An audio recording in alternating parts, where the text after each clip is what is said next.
Պետությունը նման է այս ծառին, նրա ճյուղերը կարող են շատ լինել, բայց եթե արմատը թուլանա, ծառը չի դիմանա ոչ քամուն, ոչ փոթորկին։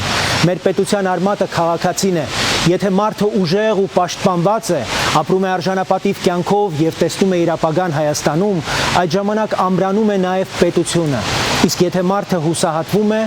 հեռանում է, դադարում է հավատալ իր երկրին, թուլանում է նաև պետության հիմքը։ Հզոր պետությունը կառուցվում է ուժեղ, պաշտպանված եւ արժանապատիվ քաղաքացիների հետ։ Հետևաբար նախ մարդու կյանքը, հետո պետության ուժը, որովհետեւ բարեկեցիկ քաղաքացին է կառուցում բարեկեցիկ պետություն։ Եթե ուզում ենք իսկապես ուժեղ երկիր, պետք է սկսենք ամենակարևորից՝ մարդուց։ Մենք ընտրում ենք այն Հայաստանը, որտեղ մարդն է առաջնային։ Խաղաղությունը, զարգացման հնարավորություն, պետությունը ինքնիշխան, իսկ ապագան մեր ձեռքերում։